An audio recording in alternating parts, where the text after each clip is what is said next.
Hello and welcome to coverage of the Magic Online Championship. I'm Marshall Sutcliffe in the booth with Luis Scott Vargas, and it's time for the finals. That's right, these players are playing for a huge prize pool. $25,000 is going to go to first place, but that's not all, Luis. There's a lot more on the line, too. Yeah, the winner is going to get platinum status in the Pro Players Club, as well as qualified for the World Championship this year, 2016, and Magic Online Championship next year. Such a huge upside to getting first. Second place is going to get $17,000. Nothing to sneeze at.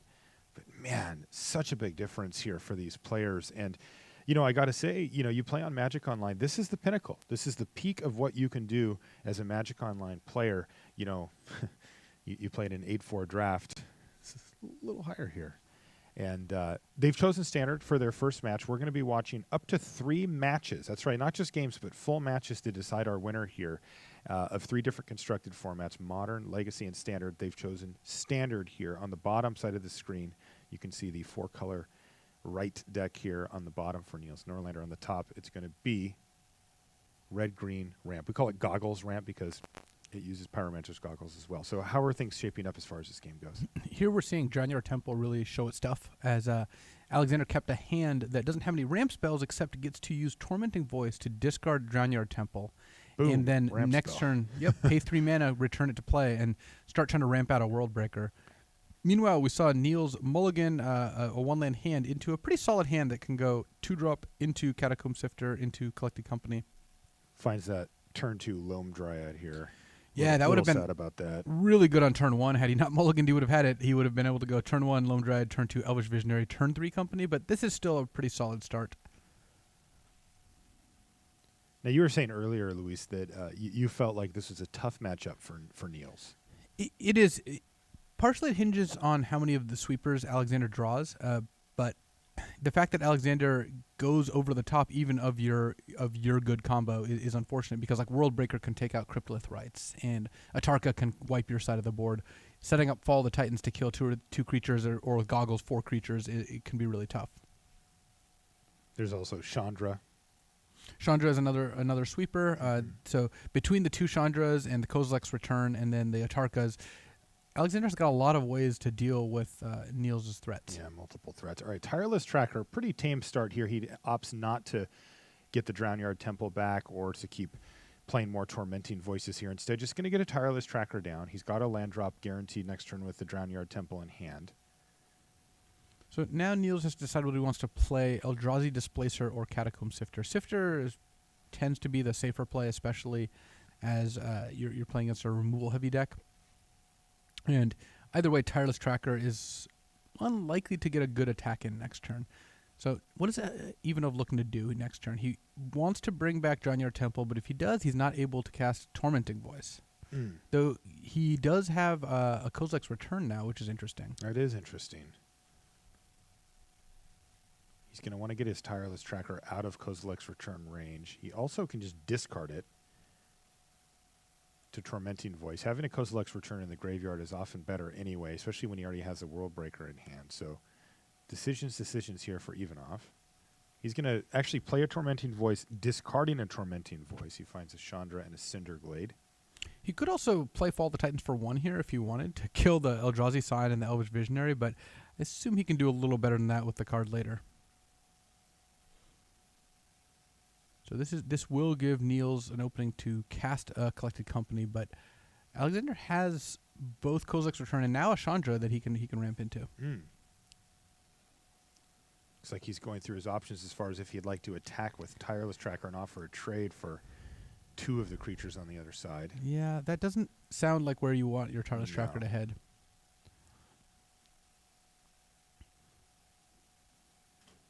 Though it looks like even he might want to reduce the impact of a Cryptolith Rite, so that would mean that Tireless Tracker is getting in there. So I think Niels will be happy to trade like Catacomb Sifter plus Elvish Visionary for the Tireless Tracker here. Yeah, it seems fine. And one reason for Ivanov to do this is that, well, he's got the Kozilek's Return, though if he sacked the Clue, he could also cast Return next turn without killing his own tracker. So given that Niels doesn't have a Reflector Mage in hand currently, because it's one of the better ways to deal with Tireless Tracker, it is tempting here to just double block.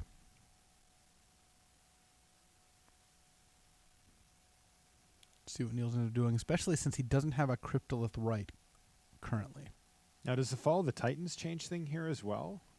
He Well- can't crack the clue and cast Fall Right, of the he- Titans, so he- it just doesn't do enough. It doesn't. right? It doesn't save the Tireless Tracker from Okay. a double block, because Fall of the Titan could be cast for 1, and then that would kill just the Visionary. But then, of course, it'd be a 3/2 Tireless Tracker. Right. So, looks like Niels is going to take it. So he's Hey, Alexander likes that. He Well, almost that worked didn't out. attack, and now he gets in for 4 and still draws a clue that draws a card he was going to anyway. Is that a Cryptolith, right? that's a Cryptolith, right? So that's a great draw for Yeah. Neil. Neil says that's why I didn't block, kiddos. Yep, there we go. So now Niels can play Cryptolith right And still have company. attack available. with Catacomb Sifter and still have company available this turn. He could actually just play Cryptolith right, play Loam Dried and still have company available. Woo. Opening himself up to a sweeper a little bit more, but I don't think that the company's decks can win if it slow plays too much. I think it's just got to kind of run over sweepers and assume the opponent doesn't have them, or assume that they're not going to have them on time. These are some of the things that are going through Niels Noorlander's head about how much to extend into this board, what his options are as far as casting collected company. He wants to make sure that he leaves that available. Yeah, I think I like the playing the Loam Dread here, even though you end again you are exposing yourself to more of a sweeper, but at least Kozilek's Return doesn't kill Catacomb Sifter, so there is an advantage to having that one in play. Is he actually? Looks like he might be casting Collected Company now. Oh, wow. Maybe looking for a Reflector Mage main phase. Oh, let's see if he finds one. He did just cast it. He's got the option of Reflector Mage, Elvish Visionary, and Duskwatch Recruiter. Okay. So if you're main phasing it, then you're almost assuredly going to take the Reflector Mage, or at least that's one of the reasons to main phase it. And then you could take Duskwatch because it goes off with Cryptolith pretty hard, but Elvish Visionary does give you a short-term boost here. Yeah, if you assume that your opponent has a card like Kozilek's Return, you may want to hedge and just get the Elvish Visionary that guarantees you a card rather than the Duskwatch that has a much better long-term prospect. And Niels is currently looking at doing that. Interesting decision there. So next turn, Alexander is likely going to have to cast Kozilek's Return. He could the funny thing is he can actually go Kozilek's Return and then follow it up with a Fall of the Titans for 1, finishing get off rid of the Reflector 3 Mage touches? and Catacomb Sifter. So And that really makes that Cryptolith right look a lot worse too. That's a lot of value. yeah, I think And it looks like Niels went for the higher upside play with the Duskwatch Recruiter. which is very reasonable because Yeah, he can get a card back he right also away, knows right? deck lists, and Alexander's got 1 Kozilek's Return in his deck. Oh, he only has the one. Yes. Yeah. I prefaced my statement with, if you assume Alex has a Kozilek's Return with only 1, I think you would assume he doesn't. So I like that. Also, he does get to activate the Recruiter here, right? Well, his creatures are summoning they're sick. 6, sorry. So he's only he's 1 mana short because Yeah. he's got the Eldrazi sign, but yeah, miscounted. but now Niels is deciding, do I want to just cast the Loam Dread here? Am I just all in? Does it change much to have the Loam Dryad? In the event that your creatures survive, it doesn't change a ton. So I Might as think well not attacking then. for 2 is a little safer. If you were going to cast Company end of turn, maybe you have a little bit more incentive to cast Loam Dryad. But I Mm. guess Kozilek's Return is an instant either way. Yeah. Well, I like your line that you came up with, just completely wiping the whole board here with Kozilek's Return plus Fall of the Titans. Yeah, that is That is sweet. that is what you're looking to do. And so then Niels is going to scry, not knowing his other 2 creatures are going to die, actually. And he sees a Zulaport Cutthroat, which, despite being part of the combo here being, he sees Broodmonitor next, so Really? seeing the whole combo. He's also got the Displacer in his hand. Yeah, the funny thing is I think there's a good chance he just keeps the Broodmonitor, and then once Alexander finishes off his 2 creatures, is unable to cast it. Oh, that's brutal. Luis is, by the way, looking at a screen that has Niels Noorlander's actual screen up, so he can see and report to us exactly what Niels is up to. And it looks like Niels does not want Broodmonitor, so he's just looking for a Collected Company at this point. Okay, so he bottomed all 3 cards. The last one was a land. And here we go. Fall of the Titans to do 1 to each of the remaining creatures and leave Noorlander with just what you see in his hand, plus his draw step here and a Cryptolith right on the battlefield. Another Loam Dryad off the top. And at this point, Niels dump his hand. Yeah, he can cast all of his creatures, and the follow-up Chandra is going to be pretty brutal. But I don't know that he's got the power to beat a Chandra, whether or not he saves a Loam Dryad. He could save the Displacer for later, but I really don't see that being the best path to winning the game. Mm-hmm. And he doesn't either. He's going to drop to 10 and play Eldrazi Displacer and pass a turn back. And like you said, this is just going to be gross. -3. Wipe your board. I still have a Chandra. And you're on empty? Yeah. Wow. So if Niels draws Collected Company here, maybe he can get back into it. But without one, it's going to be really difficult because World Breaker can come down if Alexander draws an untapped land. Even if he doesn't, he gets to go Hedron Archive plus Tireless Tracker. Yeah. Chandra gets to +1 here.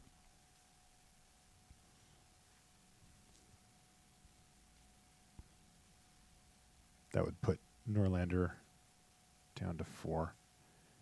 Kill him next turn. And it looks like Alexander is actually just interested in sacking the clue rather than playing Hedron Archive. So he's going to play Tireless Tracker, then play a land, then get a clue, and then plus Chandra. So Noorlander's going to get 1 draw step here, and it has to be something, I mean, geez. It has to be something unbelievable, Well, right? it was the best card. It was Collected It was Company. Collected Company, okay. So now Niels has potentially ways to survive this turn. It's just going to be very difficult to actually end up winning the game.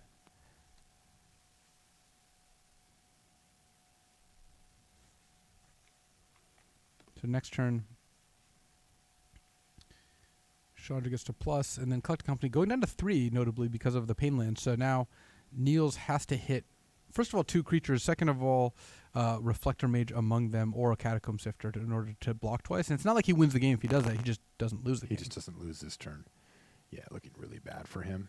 Yeah, and Niels did hit Eldrazi Displacer and Duskwatch Recruiter, but that's not going to be enough of a game. All right, Alexander Ivanov wins game 1 of our first match of the finals. We're playing up to 3 matches today to determine our winner. This one's in Standard. The next one, we don't know for sure yet. It'll either be Legacy or Modern, and then if necessary, we'll play the third. And here's the full sideboard package. This is how the Rights deck sides against a deck full of sweepers, which is take out the Rights, take out the Broodmother, take out the Zulaport Cutthroats, and take out some of the Eldrazi Displacers, and put in Reality Smasher, Sylvan Advocate, Transgress, and Negate to just go big, and try to win the game off 4/5s and 5/5s with disruption of Transgress and Negate.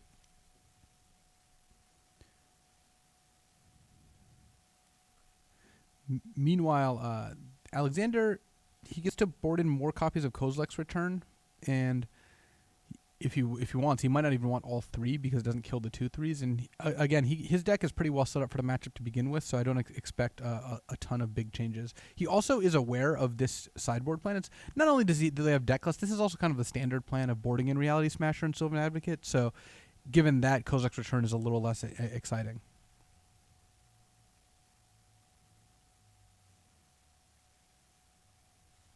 All right. Alex is a speedy sideboarder. He's always the first one to submit. Well, he's got his plans ready, and he Yep. knows what he's doing, and he just, bam.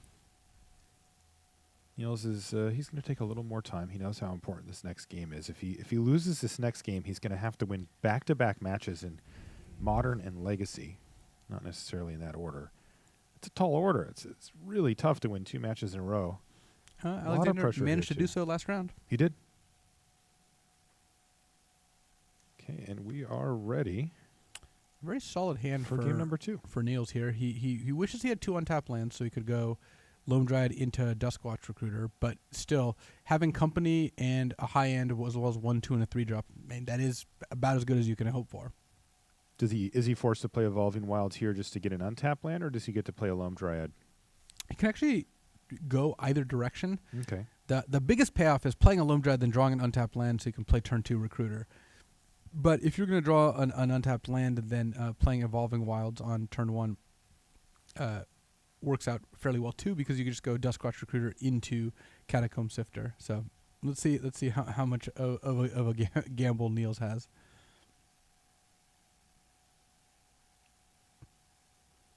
And he looks like he's going to run the Loam Dryad. All right. And this, again, is the higher payoff play, though. Oh. Fiery Impulse. Fiery Impulse off the top for Ivanov is going to make that a lot less good. What a hit. So one of the interesting things about casting that Impulse there, if Ivanov waited, it could have impacted how Niels played. Totally. Because if Ivanov waited to cast Fiery Impulse and Niels goes, oh, I've got a Loam Dried, land Duskwatch Recruiter, and then Ivanov could have just impulsed the Loam Dried in response to prevent any mana from being added, and then Niels may not have been able to play a turn 3 Sifter. Now, because Niels has that information, he might want to play Evolving Wilds. Turns out he makes the same play either way, but it could. There is something to be said for depriving your opponent of information there. We're going to see Draconic Roar here from Ivanov. I think we're going to see Tormenting Voice to try to hit a land drop, likely discarding one of the 7s or 6 or 7 or a Goggles, one of the expensive cards. Okay, well, he did find a land for next turn. And there's a Reflector Mage, and you do get to see a little of the downside here of this deck as far as mana goes. He's got the Evolving Wilds that he's forced to play, and he can't play anything this turn. It does flip the Duskwatch Recruiter, though, that it is unlikely to survive because of Draconic Roar. Alexander discarded his only dragon. His Draconic Roar is not on. And you could just let it flip and then decide whether you want to kill it in your main phase. There's nothing in this matchup that interacts. No, Dromica's Command's the card that comes to mind in Standard, but that's not a card that Niels plays. Yeah, he could side them in, but Yeah, he's got a couple in his board. But I don't think he sided them in this time. Also, doesn't have white mana. All right, so Draconic Roar. Now that he's surveyed the scene a little, found a nice little target here, he's going to fire it off. And Evolving Wilds, one of the prices you pay for being 4 colors is having to play Evolving Wilds. It's tough. Speaking of which, Speak of the devil. Catacomb So Sifter. just going to run out of Sifter here. Yeah, still a reasonable play because it sets up on a Reality Smasher next turn with the Scion, and then of course you still have the option of casting Collected Company. Oh, jeez. Yeah, this is interesting. We're actually getting into the middle part of the game where we're going to start to see some of the really powerful plays that both decks have available. You can see that Ivanov also has a Pyromancer's Goggles and a Chandra in his hand. He's a turn or two away. You can play Nissa's Pilgrimage next turn and try to set these up for the following turn. Now he drew another Nissa's Pilgrimage as well. He's got Spell Mastery. He's going to have a pretty loaded hand. Here's where Reality Smasher really starts to pay for itself. It's playing a 5-drop is hard in such a land light deck, especially when you're siding out Cryptolith Rights. But look at this. What is Alexander going to do? No kidding. Especially Chandra doesn't not take out Reality Smasher. No. Niels finds an untapped mana source here too, so this is going to be 8 damage. Ouch. That Atarka looking mighty good now. Yeah.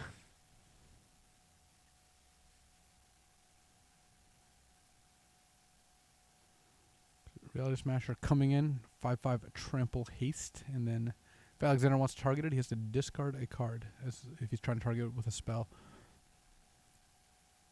Pyromancer's Goggles could give Alexander a plan for next turn. He does die to a second Reality Smasher. Yes. But it's unlikely he's beating that either. So if he goes Pyromancer's Goggles, he takes 8 again. He falls down to 2. Then he gets to take out the 2 biggest threats and leave Niels Noorlander with still a 1/1.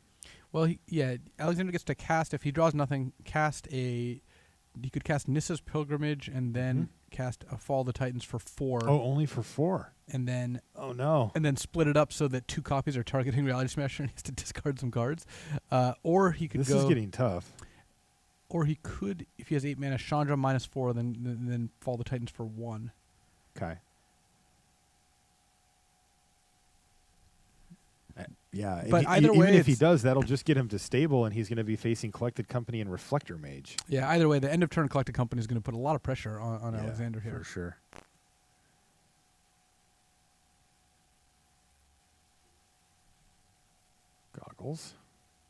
Goggles go. And Niels Noorlander knows, especially given it what's in his hand, that he's very close to winning here.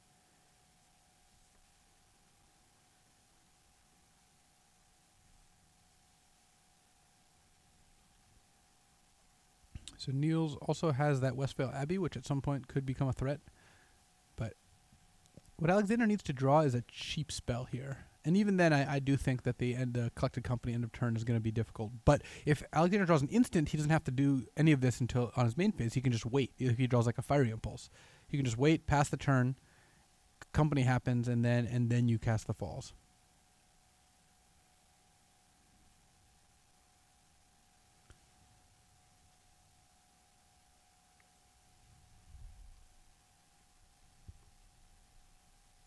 So Nissa's pilgrimage happening here? Yeah, it looks like it. So yeah, then fall the Titans for 4. And again, if you copy it with the goggles, you have a second. You basically get to choose 4 targets, including double targeting the. So that does leave the reality board smasher. wiped. He's got a couple of forests to discard to it. Ooh, Alexander trying to pass and see if a company happens. But the problem is if you pass and they don't play company, then you don't have, or use West Valley, you do not have the opportunity to cast Fall of the Titans. So this is actually an interesting game of priority where Alexander wants to pass, and if Neil does nothing, then do it. But Alexander he just won't have the opportunity to know if Niels doing nothing. So Niels is doing nothing. Excuse me. So yeah, he's forced to just fire it off here. So his hand is going to be Chandra, Tireless Tracker, and he's going to be facing down. I mean, if he hits lethal, right? Like if he hits any 2 creatures. or any one creature. Just Yeah, I mean, there's a few dryads or whatever, but.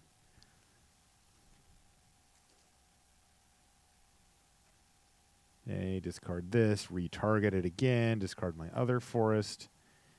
So he needs just an epic failure from Niels Noorlander here on this collected company, right? He just needs him to whiff. Well, actually, the second copy doesn't trigger the reality smasher. Oh, because it's only when you target it out of your hand. Okay. Didn't know that. But either way, collected company is going to finish the game. What if he whiff? What if he misses? Well, apparently that was good enough. So. Okay. All right. So that is going to do it for the second game. The Titans, well, they didn't quite fall. And they get to go to game 3 here, where Niels Noorlander is hoping to cast visions of turn 4 reality smashers dancing in his head. Mm-hmm.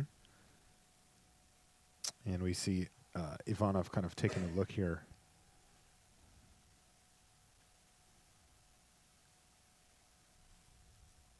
Maybe starting to think about those reality smashers and any adjustments he can make to those. Well, He's got bigger creatures if he can get to that stage. Yeah, he's got bigger creatures, but there just aren't very many spells that can deal with reality smasher. That's why the card is so good.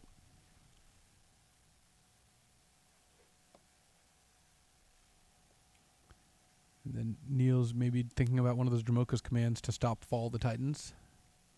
It prevents all damage an instant or sorcery would deal this turn. It doesn't stop a copied fall, so if there's 2 on the stack, you can't stop both of the same Dramoka's command, but still offers you some amount of What if protection. there's 4 on the stack? It's difficult for that to be the case, but yeah, if there's 4 on the stack, that is difficult. Okay.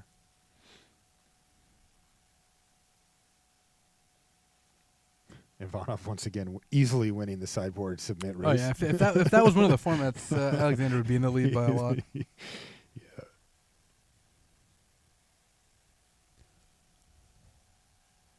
Okay, and we're underway here. This is the deciding game in our first match of Standard in the finals of the Magic Online Championship. Oh, what do we got? Keep hand for both players. No, last time you said that one of them mulliganed, so This is very true. I don't know if I trust you. Actually, I didn't say Keeple last time. I said a great hand. You said actually great, yeah. All right, Evolving Wilds kicks things off for Noorlander, and a Tormenting Voice is the first. Discarding play the of land. That's aggressive. Indeed. So, Alexander's keeping his 3-drop, his 5-drop, and his 6-drop, and he draws another land, so he's access to 4 lands here. Niels kept a hand of 2-drop plus 2-drop plus 2-drop plus 2 land. But some of those 2-drops are always visionary, so it's working out pretty well for him. There's that Reality Smasher also. And he's even got a Catacomb Sifter. No black mana currently, though. No, but still you can just play another Elvish Visionary or play a Duskwatch Recruiter. Yeah. I mean, I was trying to set up the turn 4 that you... The funny thing is, Niels doesn't know this, and I think Elvish Visionary tends to be the right play there. If you played Duskwatch Recruiter there, right now, Alexander doesn't have a spell to play. It would flip, and he would have a turn 4 Reality Smash. Oh, wow. That's funny. I guess the Fiery Impulse would have ended those hopes and dreams. Indeed, and also killed the Duskwatch. All right. So Tireless Tracker is going to start doing its thing for Alexander Ivanov. who is now out of lands. Well, it did draw Menissa's Pilgrimage though, so he's in good shape. Mm-hmm. Here's an Eldrazi Displacer off the top of the deck for Noorlander. So Noorlander has access to. I mean, he has turn 4 Company, turn 5 Reality Smasher here. This is kind of what he's looking for.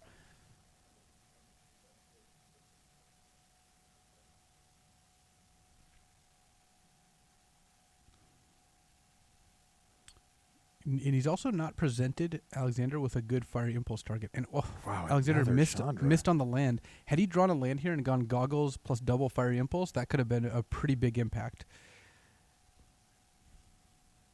Now, how important are those Elvish Visionaries as it sits? Is it he would just been waiting to see whatever he hit off? It's more off Company what guys hit off Company, yeah.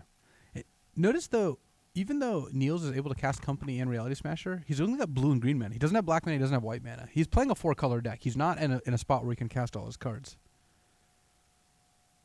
Okay, here's a big collected Company. If Noorlander's going to win this match, this is a big part of the equation. And he did all right for himself. What did he hit? He hit Reflector Mage, Duskwatch Recruiter, and Elvish Visionary. Oh, nice. With Reflector Mage to bounce the Tireless Tracker. And at this point, I actually would be tempted just to take Elvish Visionary because he's missing the lands he needs to cast some of his spells. So looks like he's just going to go with the Duskwatch Recruiter and the Reflector Mage, though. All right. This does give him a little bit more power on the battlefield. He gets to attack for 6. Yeah, Do you think that Ivanov is considering the Fiery Impulse here? It looks like he's not going to do it either way. Oh, he could wait on the Fiery Impulse. He doesn't need to do it this instant. I think there's a good chance he Fiery Impulses the Duskwatch Recruiter here. All right. There's a black mana. Yeah, But more importantly, the 5th there's a mana. Reality Smasher. So this just went from 6 to 11. Maybe back down to 9 if Ivanov uses the Fiery Impulse here to kill the Duskwatch and save a little bit of life. But, wow. No, this is a crunch. What a huge swing. That's the difference with Collected Company. When he passed the turn, it didn't look that scary. It was 2 Elvish Visionaries. Now, yeah, like, they've joined forces. Not only has Tireless Tracker been removed from Alexander's side, Recruiter and Reality Smasher and Reflector Mage have been added to Niels' side. looks like Ivanov's also trying to decide maybe if he'd rather just draw a clue. Looks like he's just going to draw a card off Clue because he just needs to hit his 7th land for this Atarka now. Or in earlier case, World Breaker, but... Oh, he missed. So Chandra doesn't quite do it. So let's see. Now, Chandra -3, though, does leave him alive, right? It does. Unless he's facing down another Reality Smasher, which currently he's not. And I don't know, again, that he can play around that. Okay. Jeez, 1 mana short.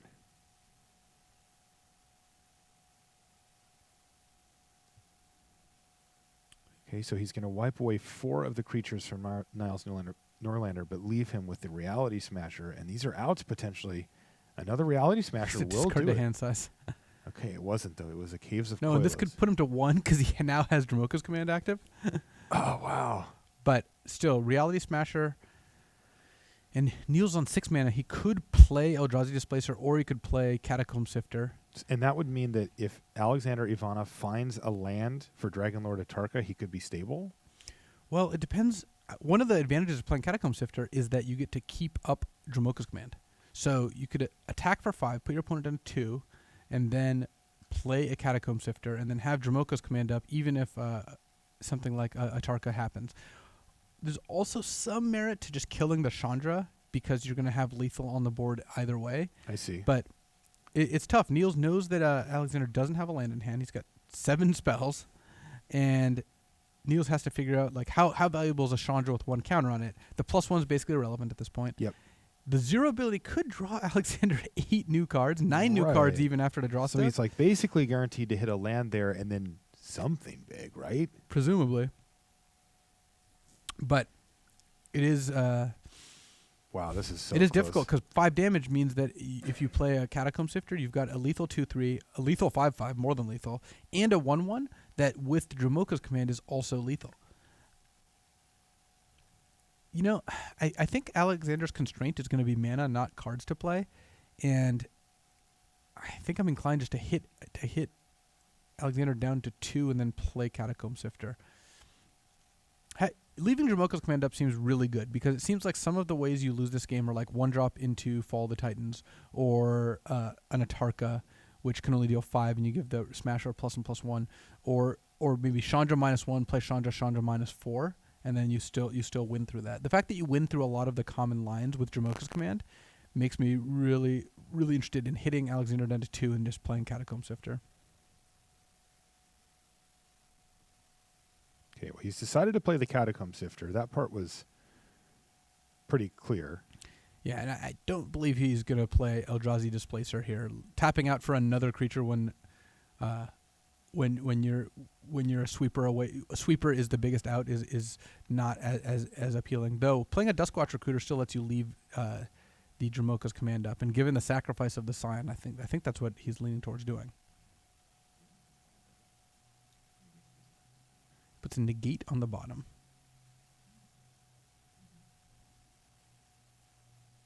Sure, he wouldn't mind having a negate in his hand, but having it on top of his library is not doing him a lot here. All right, I like it. Attacking Alexander down Doing to it. 2. This is a big draw step.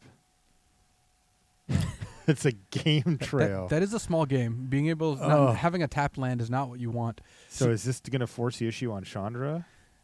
From Alexander's perspective, I mean, Chandra -1, Chandra -4 clears the board. Yes. He doesn't know that Dramoka's command will cause him to lose the game, but I don't know that he can. Well, explain how that works. He's going to put a counter on the Smasher. Yeah, he'll.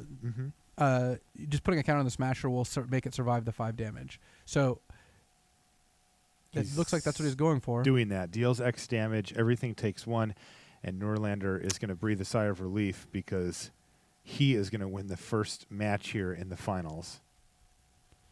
And had Alexander drawn an untapped land, he would have been able to have a Fiery Impulse up here to finish off that Reality Smasher. Wow. So close. Just 1 extra damage. And he may have stabilized with that hand. It's hard to imagine that he loses the game going forward, but realities have been smashed. And he shows him the land that was a game trail that entered the battlefield tapped, and Niels Noorlander wins the first match. He is 1 to the good here. For the next match, we're either going to be playing Legacy or Modern. We don't quite know yet. It's actually going to be Alex's choice on which one he wants to play. And so we'll get that once he makes his decision. And he better choose wisely because he needs to win that match, and then he needs to win the next match after that if he's going to be our Magic Online champion. Yeah, from Alex's perspective, he needs to win both formats. So he gets to play both formats in the scenarios where he wins. He just needs to figure out which one is more valuable to be on the play, which one's more valuable to be on the draw. Okay, and that's a decision that he's going to have to make. Actually, Alexander was, if he was the higher seed, he was the lower. Did the lower seed win? Because the second seed gets to choose the format, not the winner of the first match. So. Right. Yeah. It doesn't matter who won. Yeah. It's just the seed. So it's going to be Alex because. You know what? Actually, I'm not sure if Niels is the one that chose the first match now that you mention it. Yeah. But I believe Alexander did choose the first match, so I think Niels now has the option. Yeah, that is a good point. But at any rate, we're going to get that information for you once it is made available to us, and then we'll figure out which one we're going to watch. If it's going to be Modern or if it's going to be Legacy. And that could be the match that decides the winner here, who gets $25,000, the Platinum, the invite to World Championship, the invite to the Magic Online Championship next year. It's such a mouthful, but it's an incredible prize pool here. Brian David Marshall is standing with Niels Noorlander right here. All right, Niels Noorlander, 1 match away from being the Magic Online champion, and crucial decision from your perspective made by Alexander Ivanov to start this match in terms of choosing formats. Can you explain the decision-making process on the format sequences? Well, I'm not really sure what his decision process was, but how I look at it, I really want to play first in Modern with the Infect deck. It's so important. He also plays the aggro deck. You really want to be on the play. So same thing happened here. He chose another format, and now I won the first match. He gets to play the next match. So I choose Legacy as to be on the play, and if I lose for the third match with my Infect deck. So if you go to a third match, you'll get to be on the play in the matchup you most want to be on the play in. Exactly. Yeah. All right, Niels Noorlander, good luck the rest of the way here at the Magic Online Championship. Hey there, welcome back to the booth here at the Magic Online Championships. Luis Scott Vargas, Marshall Sutcliffe. We're working our way through the finals here. We just had a quick word there from Noorlander. I did want to make sure that we clarified here as well. It is Platinum the winner of this will win platinum. There's a little bit of confusion about whether it was gold or platinum that the winner won, and I just got confirmation from Lee Sharp from Wizards of the Coast. Yes, it is platinum. So That's better than gold. it's better than gold, and it does go on top of all those other accolades and the money, $25,000 versus $17,000 for second place here as well. So we just saw Noorlander head back into the feature match area where they're going to get ready for their next. All right, it's going to be Legacy is what I'm looking at here. It sounds like, yeah, Legacy is going to be our next format. So let's take a look at that matchup here. What are we looking at here from Legacy for these players? So Niels is playing Sneak and Show, and he's playing a fast combo deck. He's trying to get out ahead of the kind of more controlling aspect of the 4-color Punishing Loam deck with an early Show and Tell or an early Sneak Attack. And he's got, Ancient Tomb and City of Traders are going to be very important here as our Lotus Petal. These are all his mana accelerants. He also has Force of Will and Spell Pierce in order to slow down or stop any opposing disruption. And overall, I like Niels' side of the matchup. Okay.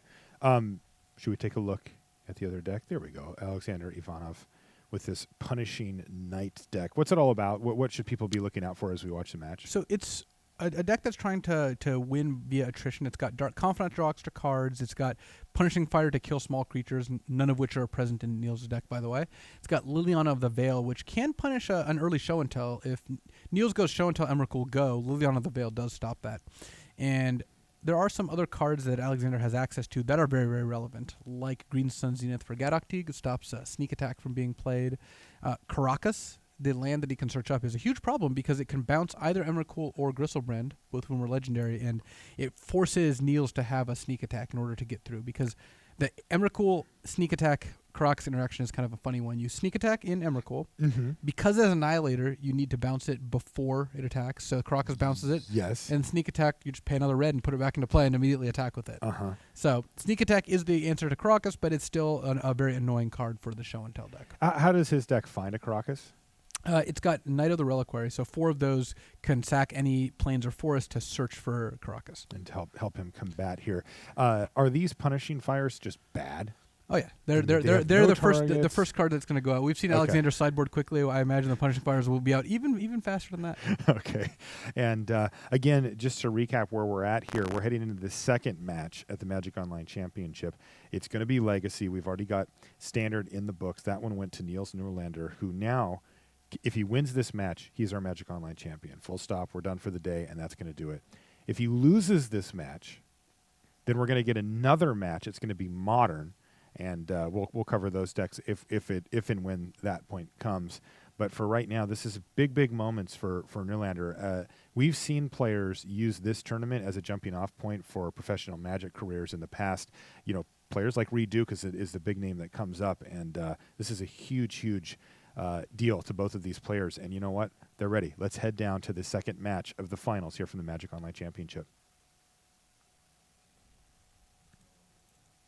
Hello and welcome to coverage of the Magic Online Championship. I'm Marshall Sutcliffe in the booth with Luis Scott Vargas. And we're ready, just about ready. There we go. Now we're ready for the second match of the finals. This is Niels Noorlander. He is up a game over Alexander Ivanov, and they're playing Legacy. Niels also has a turn 1 Sneak Attack. Or turn 2 Sneak Attack. Turn rather. 2 Sneak Attack? Yeah, turn 2 Sneak Attack off Ancient With a Tomb and Lotus Grizzlebrand Petal. in hand? But if you look at Alexander's hand, he could play a turn 1 Dark Confidant, turn 2 Gadoktig, and Gadoktig prevents Sneak Attack from being cast. It's an expensive enough card. So both players have very good draws here. All Niels needs to draw is just another Lotus Petal, and then he's golden. Well, we'll see if he does that. There's Dark Confidant. So the engine is online for Ivanov. And he drew another Lotus Petal. Oh, my goodness. See? Wow. All right. Well, so what happens here? Walk us through this. Niels casts Sneak Attack and then just passes the turn. He doesn't have a red to activate it. Alexander flips, and then next turn Niels gets to sneak in Gristlebrand with that Scalding Tarn. Does he have Maelstrom Pulse in his deck? Ivanov? In his main deck, he does not have an Maelstrom abrupt Pulse. decay. That's not good. The mini Maelstrom Pulse is not going to get the job done. Yeah. So we're going to see a Grizzlebrand on the battlefield on turn 2 here? We will, which doesn't end the game on the spot, but is very, very effective. Because what will happen is Niels gets to... First of all, he's gonna gain 7 life at some point in the turn when he attacks. So he's going to be up to 25, 24 if you count Scalding Tarn, which means that he's going to be able to draw 21 cards if he wants to, and he doesn't even necessarily need to draw that many. That lets him find enough stuff to sneak attack again, though Lotus Petal is really the card he's looking for. So if he finds Lotus Petal and Emrakul on his first shot, he just wins on the spot. So how does that work? He draws before combat with his Grizzlebrand, looking for a red mana source to put in another threat and attack with both? Yeah, that is his ideal. Even if he can't win this turn, he can just gain a bunch of life and then set it up so he has the perfect hand of 7 cards. All right, so we'll see what he hits here. This is going to be exciting and potentially very quick game here. Niels Noorlander finds the second Lotus Petal. Now he can play his Scalding Tarn, get a red mana source, put in Grizzlebrand with Sneak Attack. Let's take a look at Sneak Attack for those of you that don't play as much Legacy, or Cube for that matter. You can see that you get the creature in for just 1 red mana. It does go away, the end step. Okay, so he's going to draw cards now. He found a Lotus Petal, so now he's got a lot of incentive to draw 7 more, going down to 1, because he just wins if he finds an Emrakul. And he did! There's an Emrakul! Well, look at this! He's going to play a Lotus Petal. He's going to make a red mana, put an Emrakul into play. Talk about your super friends. And that's the game. Niels Noorlander wins game 1. And we could be 1 game away from crowning a Magic Online champion. If Niels keeps drawing like that, this is going to be over very quickly. I mean, the deck's great when you play turn 1 Sneak Attack and win on turn 2. Oh, my goodness. Wow, that was exciting. It was. The good news for Alexander is his deck does get a bunch of cards post-board. He does get to take out those Punishing Fires and bring in cards like Thoughtseize that are very effective. Phyrexian Revoker can name Sneak Attack, for example. So, and Thalia, Guardian of Thraben, can make all of Niels' spells cost more. So he's definitely improves more post-board than Niels does. Niels has access to not as many effective cards. He's not really looking to play like Blood Moons and whatnot.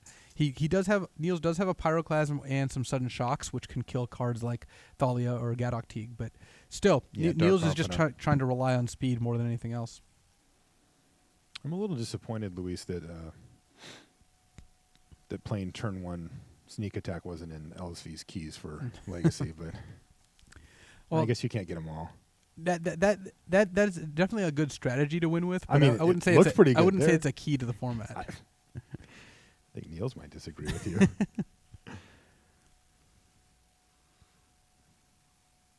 And once again, Alexander is done sideboarding. Niels looks like he might bring in the Blood Moons after all. See, he's looking to make it so they do neutralize Karakas, which does help.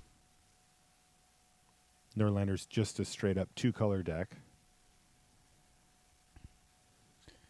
Yeah, he's 2 colors, and he's got a bunch of Lotus Petals, and he can play a bunch of basics. He's heavily favors these white border basics here. Also, cards like Spell Pierce, maybe not as exciting as they would be against a deck that has a lot more spells, because Alexander's deck is low curve and has a lot of creatures. And Niels bringing in Sudden Shock and Pyroclasm as well. Okay, so this is huge. This game could decide our Magic Online Championship winner. If it's going to be Niels Boy, that's Niels Noorlander on the bottom side of your screen.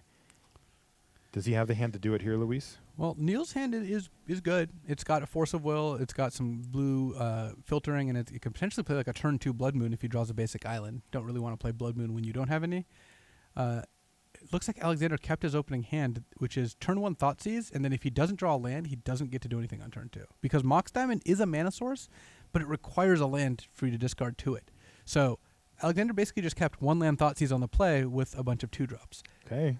Granted, if he draws a land, his hand is very good because he can discard it to Mox Diamond and immediately loam it back and then play it, so all his mana problems are solved. But if Alexander doesn't draw a land here, then things could be very difficult for him.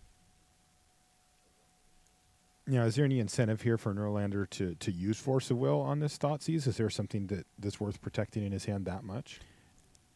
My inclination is to say no, because you have to throw away like a Gitaxian probe to do that. I mean, he could want to protect Blood Moon, but the thing is, Alexander's playing a bunch of Mox Diamonds, so Blood Moon is already a little less effective than it would be. But it looks like Niels is interested in protecting that. He could also be protecting the Gristlebrand. As his one big threat, he knows that he could be one cheat effect in. Oh, and he pitched the Preordain, so he just wants to see what Alexander's got going. Interesting. So, Well, that's really interesting. Oh, well, he that's did find the island you mentioned. yeah, and that's important because that Scalding Tarn getting an island means casting this Blood Moon is not bad. Niels gets to see. This is going to be great because Niels Yeah. gets to see this hand, and now if Alexander plays a land on turn 2, Niels knows exactly how unlucky he got.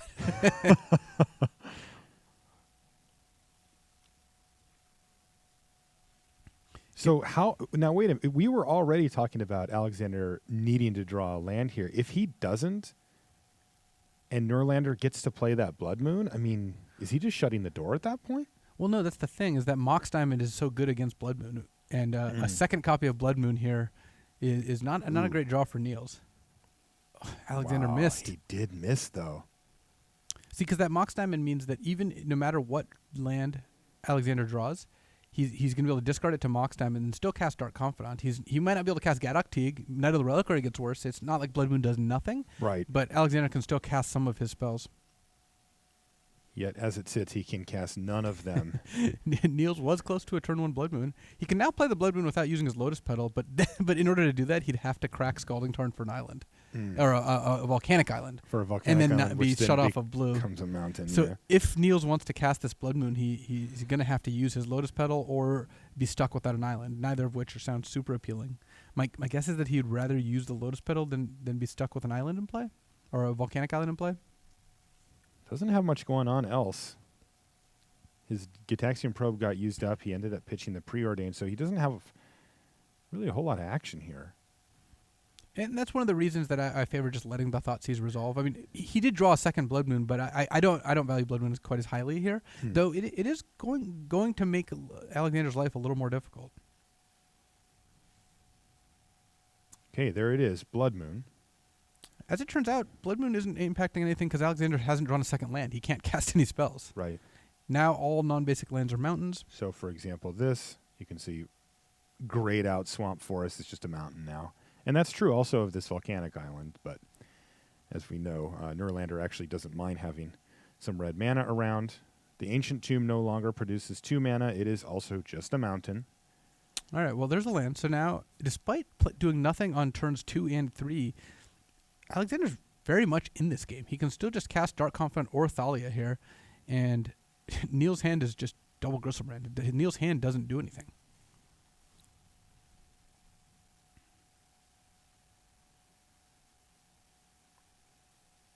So he's going to start feeling some pressure from these small creatures, and there's a show and tell. Yeah, but Thalia makes it cost 1 more. Right, so he can't actually cast it yet. But The Ancient Tomb only makes 1. This just means that Niels is 1 land away from casting Show and Tell, putting in Gristlebrand.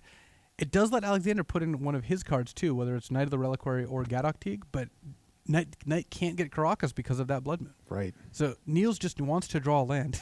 He to another finds Blood another Moon. Blood Moon, and he can't even cast it. He's going to pass the turn back.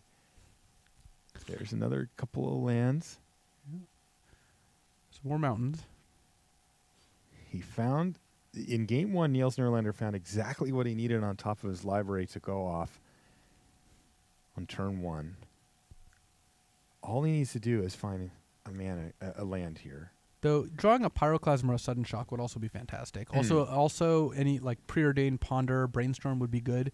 So Niels has a lot of live draws. In fact, he has very few dead draws. Okay. He's also got a reasonable amount of time here. Like, he's taking 4 here, dropping down to 10. He'll get next draw step and probably 1 more after that. Yeah, he's got 2 draw steps. Okay. Let's see if he can hit. And also, I'm curious to see what Alex plays here. Can't really play. Can he play anything? He can play a Lifeline Alone. alone, Okay, but he he's gotta can't really pay 3 play for it. anything. Yeah. Anything that impacts the board. All right, there's the Scalding Tarn. So now Gristlebrand's making an appearance here. All right, so he finds a land. It's a mountain, as it were. And here comes Grizzlebrand.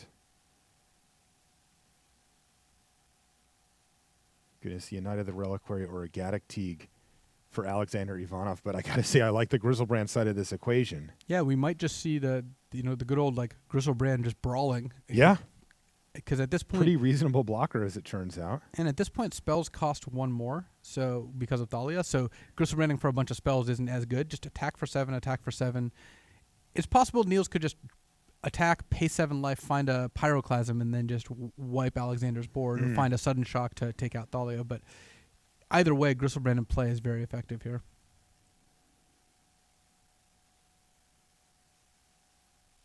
Niels Noorlander is just waiting for Ivanov to decide which creature.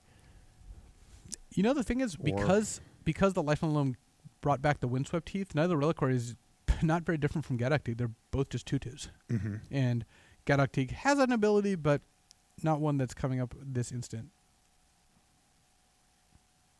Can Griselbrand help Noorlander win the Magic Online Championship? It's looking good for him right now. He's already up a game and a match. So it looks like Alexander chose to dredge Loam in order to grow the Knight of the Reliquary, and it grew it to a 3/3. Okay. Which isn't really going to be effective here. But once Noorlander starts attacking with it, I guess you could crack back for more. Still, you can't race a Griselbrand, right? How do you raise 7 lifelink? Not very easily. Yeah, Blood Moon is doing some work, though. I'm sure Niels would have chosen not to draw all 3 of them. Indeed.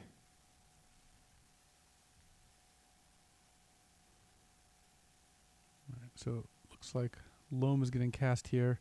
It's not even clear that you want to get... I think according to Alexander's plan, he's just not going to get back any lands with Loam. He's casting it to get 0 lands so he can dredge it to eventually get the Knight of the Reliquary bigger than the Griselbrand. It's a long-term plan. What does that even do? Well, eventually it could attack, but it's going to take so long. It's going to take Yeah. at least 2 more turns, and that's when It's not like it can block and that's it. with hitting 5 lands from Right. those dredges. Caracas is a dead draw here thanks to the Blood Moons as well, which would have been pretty nice given everything else, but I am curious to see how Noorlander decides to approach this turn after he attacks. I'm assuming he's attacking here. And then does he draw or not? Well, it's actually difficult because right now... Oh, I guess he can't, can he? Because he would go up to 17 if he draws cards back down to 10, but then that Life from the Loam could actually put lethal up.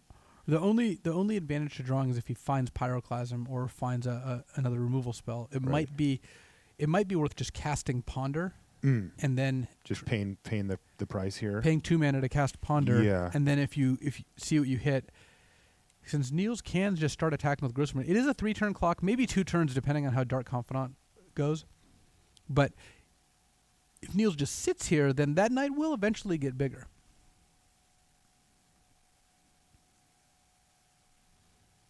So Niels doesn't have an easy decision here either. I mean, the Blood Moon is restricting his options a little bit, and also the Thalia, of course, is being quite annoying.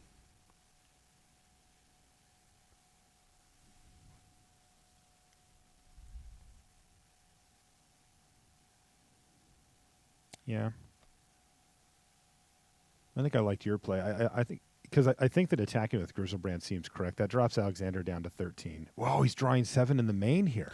Well, one advantage of drawing 7 is you could choose to not attack. Mm-hmm. And then Griselbrand blocks, you go up to 10, so you're pretty safe there, and you're hoping to draw a Pyroclasm or maybe like a Show and Tell into Emrakul or something like that. Show and Tell in the second Griselbrand. You could give your Griselbrand Vigilance. You could. But the downside is that Alexander gets to put another card into play. Yeah, and in this case, it would probably be a Knight of the Reliquary, which yeah, those are the bigger issue, especially given the line that Noorlander's taken here of not attacking. So Ponder really just looking for Pyroclasm here. He does have an additional land in hand, so he could cast it. So he found Sneak Attack, Sudden Shock, and Lotus Petal. All right. So that's interesting. So he can keep... If he keeps both of them, or keeps all of them, he can keep and play Sudden Shock this turn. Still can't kill the Knight of the Reliquary. Is he more concerned with Thalia or with Dark Confidant here of the creatures Thalia he could is kill? more annoying, especially since Dark Confidant could actually help his clock.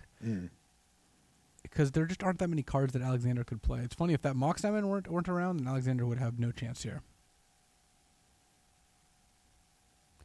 Lotus Petal is not terrible, especially once Thalio's gone, because it just gives you access to blue mana and lets you maybe play 2 spells in the same turn. But Niels actually didn't draw all that well off that Gristlebrand. He drew a bunch of mountains, a Gitaxian Probe, which you can't really afford to pay the life for, and some Show and Tells, which he has nothing to Show and Tell into.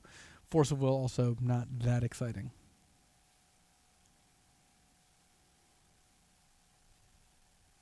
Yeah, interesting decision. That was the big decision point, right? Do you attack with Gristlebrand, or do you start drawing cards?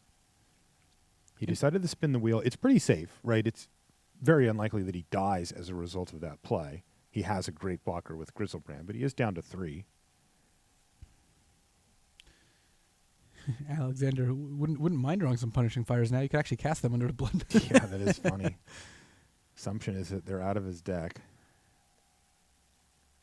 So it looks like Niels is going to keep those cards. I think keeping them is good because you just have so few cards in your deck that actually do anything, and Sudden Shock is one of those live cards. Okay.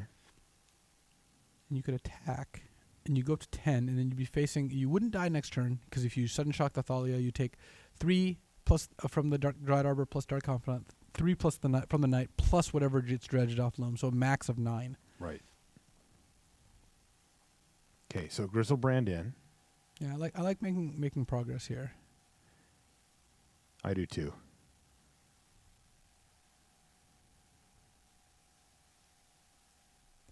Oh, man, you can sense the tension too if you take a look at the players on the left side of your screen. They are in battle mode. Oh, it actually took out the Dark Confidant here. So he's looking at restricting Alexander's draws here. Are there cards that he's worried about at this point? He's He's got the deck list. So yeah, there aren't a ton that are relevant. But I suppose that he might be worried about more Mox Diamonds, because a second Mox Diamond would actually be very annoying. Okay. He just has to discard the hand size, though. He's got so many Blood Moons. So I think Alexander's just going to keep dredging loam, and he hit 2 lands. So now he can attack for 8. Wow. But he's not going to be able to play anything else this turn. He can just play the loam for 0. Funny, too. There's a Mazavith for him as well. Those Blood Moons have done work. Noorlander taking a big hit down to 2. I think we're going to see Gristlebrand as Vigilance here. I think you're right. You're going to see Show and Tell, put in Gristlebrand. Even though if it gets to put in a Knight, you get to block a Knight and gain 7, going up to 16. Because remember, you gain 7 off the attack here, and that should be enough. It's a very funny play, but we know that Niels is drawing a sneak attack here. Mm-hmm. Though actually, that's even better. Yeah, since we know he's drawing a sneak attack, he could just attack and then just play sneak attack and say go. And he can Well, just leave. But if the he's forced to block with the downside of that is if he sneaks and blocks, then he loses both Gristlebrands. Yeah, Because he has to sack the first one, then the second one dies to sneak attack. So I actually think we're back to attack you for 7 down to 6. I go up to 9, cast Show and Tell, put in Gristlebrand. Hope you don't put anything too insane. He's got to be worried about what Alexander can put in. Oh, he's got to be. Now, is there a scenario where he makes that play and Alexander can hit off of the dredge from the loam, assuming he puts in the Knight of the Reliquary, and actually makes those big enough to force a trade or a chump block with Gristlebrand?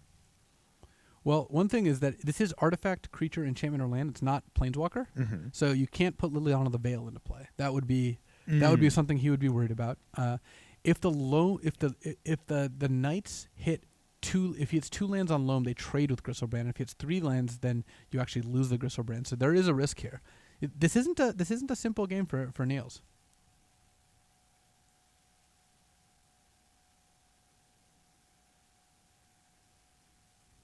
Man, this has been a super intense game. Of course it is. With everything on the line, the players are playing very carefully, as you can see. So Niels really looking to figure out. He knows his top card is Lotus Petal for whatever that helps. The funny thing is, if he could draw before attacking, he might have a chance of drawing Emrakul and finishing the game, but he doesn't have the luxury of doing that. No, he's just down to 2, so he is going to attack. Alexander Ivanov is going to drop down to 6 life. That puts Niels Noorlander up. He's going to go for the sneak attack. So now Niels is essentially planning on... Basically, if Alexander misses on Like if he dredging loam, completely whiffs, then that's it, right? then Alexander can't attack for enough to force Niels to put in a Gristlebrand. If Alexander hits with lands, then you get to put in Gristlebrand, you block, and you could actually draw cards still, and then hope to hit Right. Emrakul next turn. And he Or so hit a did land. hit. He hit a land. You can see So in his graveyard. that's a 6/6 that attacks for 9. So when Alexander attacks, Niels has to put in Gristlebrand. He has to select the current Gristlebrand in play to get sacrificed. Block with the other Gristlebrand. He can then draw. He does have a life cushion to draw cards, because remember, he's getting 7 life, going to 16 off of lifelink, and he's blocking. And he's only taking 3 here. And he's blocking the knight. So he gets to block the knight. And then he'll still have a sneak attack in play to try to find Take 2 another. first strike, going to 7. Take 1 normal, going to 6. Gain 7, going to 13. And then end of turn. Well, And that does it. all right. Niels Noorlander wins the match. It looks like there's a concession down there, and we have a champion here in Seattle. Nielsy Boy, as he's known on Magic Online. Niels Noorlander is your Magic Online champion this year. Congratulations to him. Fantastic stuff down in the feature match area. An abrupt finish, but wow, that was incredible stuff. Super intense, and that's going to do it for the finals here from the Magic Online Championship.